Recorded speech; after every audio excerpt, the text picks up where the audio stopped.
अल्हम्दुलिल्लाहि रब्बिल आलमीन वस्सलातु वस्सलामु अला ख़ातमिन नबिय्यीन अम्मा बअद फ़अऊज़ु बिल्लाहि मिनश शैतानिर रजीम बिस्मिल्लाहिर रहमानिर रहीम।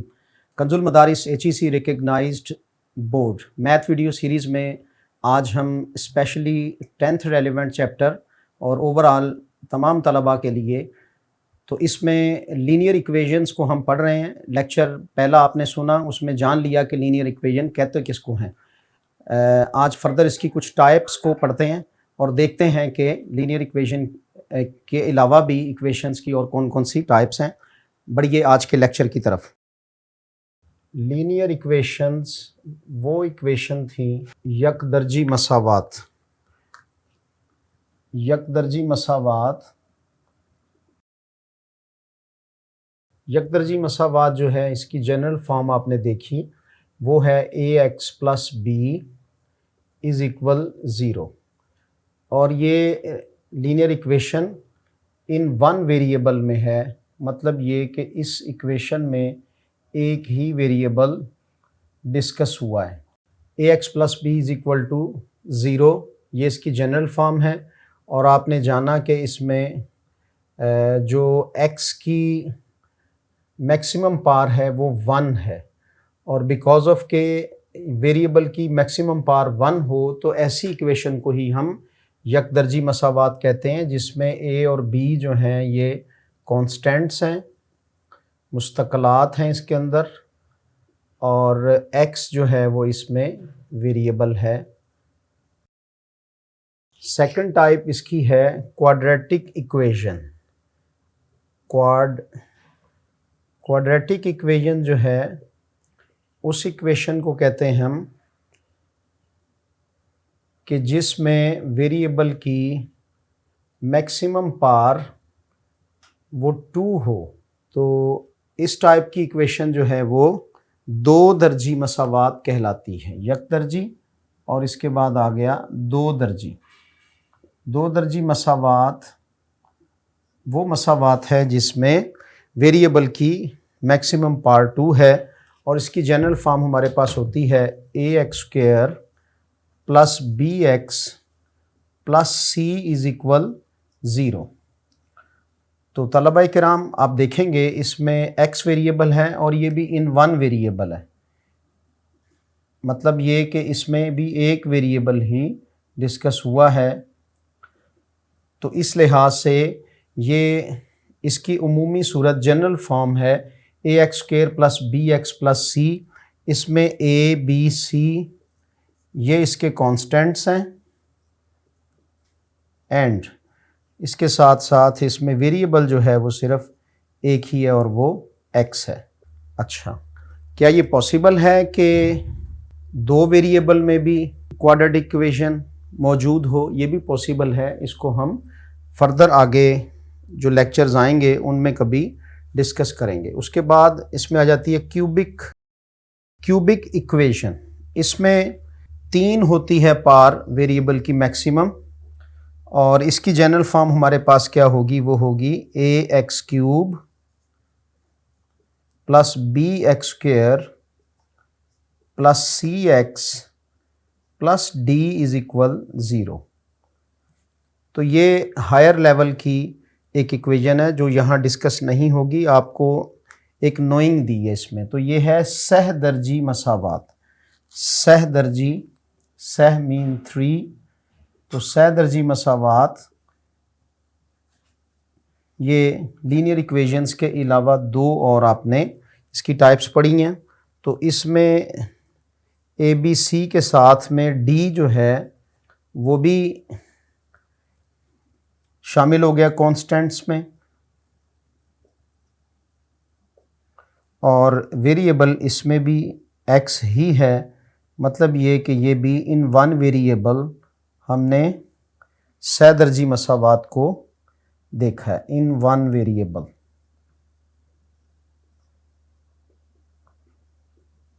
तो आफ्टर दैट जो है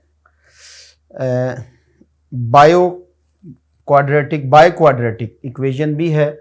तो बहरहाल हम इसी को फोकस करेंगे, और लीनियर इक्वेशन को कैसे सॉल्व करते हैं इसमें से फर्दर हम आगे चलकर देखेंगे कि वेरिएबल की वैल्यू फाइंड आउट कैसे की जाती है, इस पर कौन कौन से रूल अप्लाई होंगे वो हम अब पढ़ते हैं।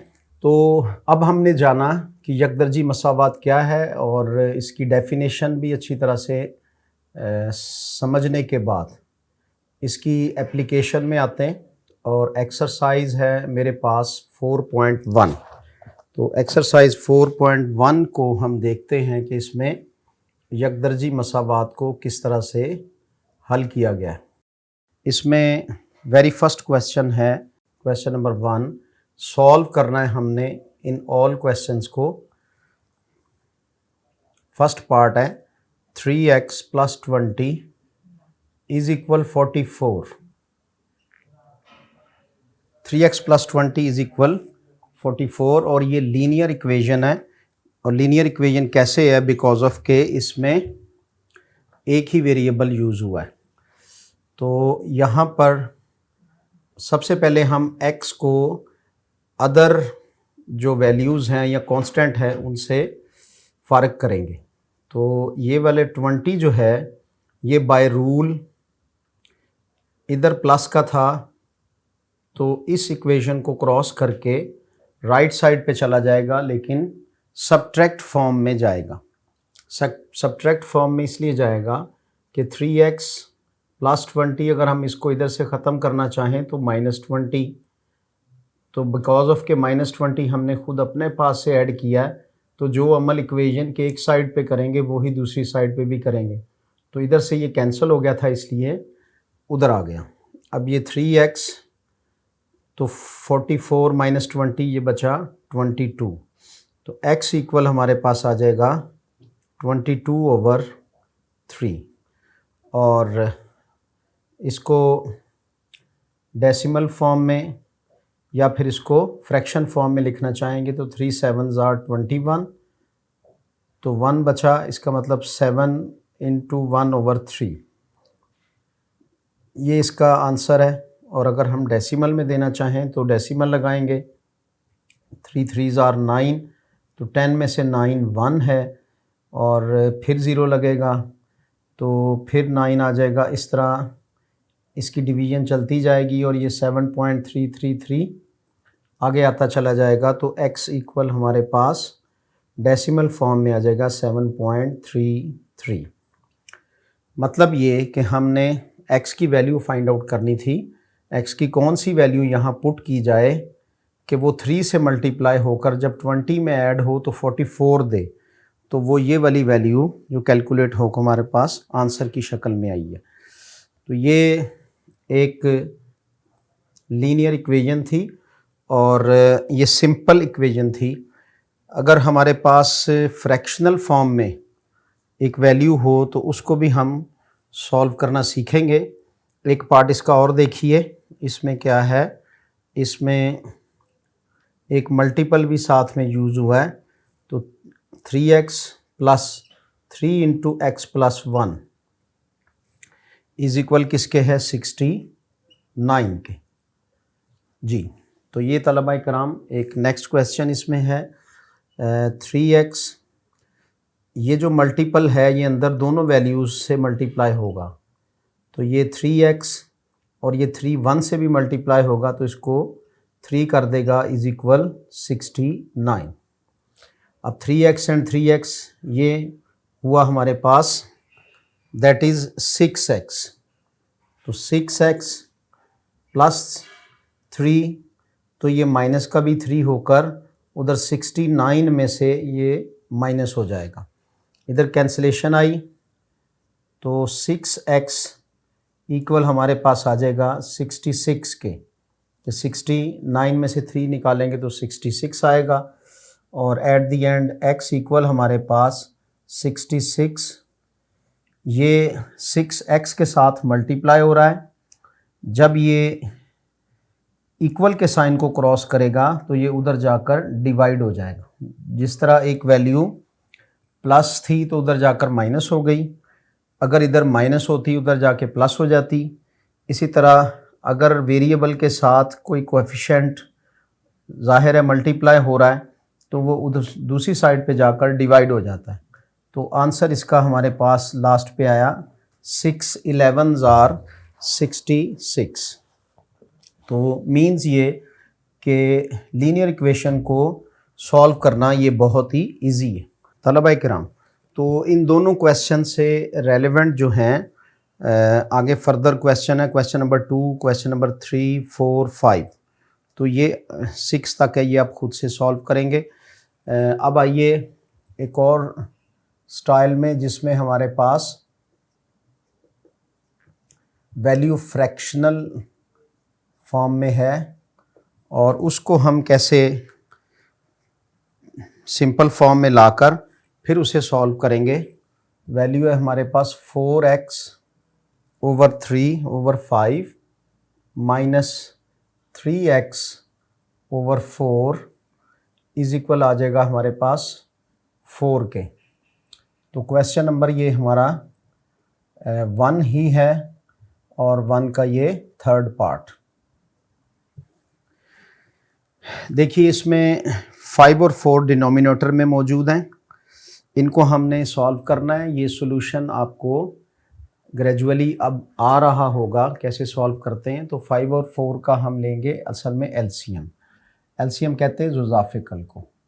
अज़ीज़ तलबा इसका हम जुज़ाफ़िकल लेंगे और इसमें फैक्टराइजेशन मेथड यूज़ होता है अज्ज़ाए ज़रबी का। तो ये हमारे पास 2 1s are 2 और at the and 5 1s are 5। जब लास्ट पे 1 1 आ जाए तो अब ये वाली वैल्यूज़ आपस में मल्टीप्लाई होंगी और यही इसका एलसीएम होगा। तो इसका मतलब इसका एलसीएम किसके बराबर आ गया, वो आ गया 20 के। 2 2s are 4 4 5s are 20। तो अब हम क्या करेंगे, मल्टीप्लाई इसमें इस इक्वेशन को मल्टीप्लाई, इस इक्वेशन को आप 1 नंबर इक्वेशन कह लें, 1 बाय 20 बोथ साइड्स, दोनों साइड्स पे। याद रहे जब भी इक्वेशन में कोई अमल करेंगे तो वो फिर एक साइड पे नहीं होगा बल्कि वो बोथ साइड्स पे होगा, क्योंकि इक्वेशन की डिमांड ही यही है, जो अमल हम इधर करेंगे वो उधर भी करेंगे। तो हर इसमें से वैल्यू जो है उसको हम हर टर्म को 20 से मल्टीप्लाई कर देंगे। तो 20 मल्टीप्लाई 4x ओवर 5 माइनस फिर आगे 20 मल्टीप्लाई 3x ओवर 4 और लास्ट पे हमारे पास 4 मल्टीप्लाई बाय 20। ओके।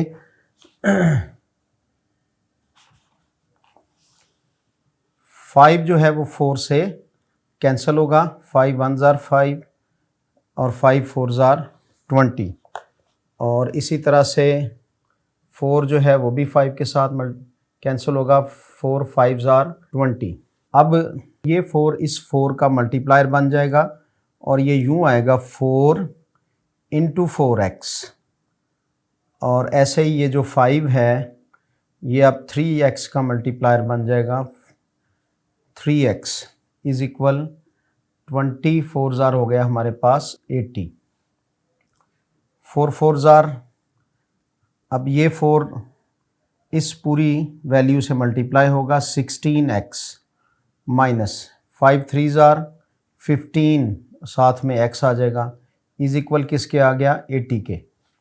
अब 16 में से 15 गए तो हमारे पास ओनली 1 आया और x इज इक्वल टू हमारे पास आ गया 80।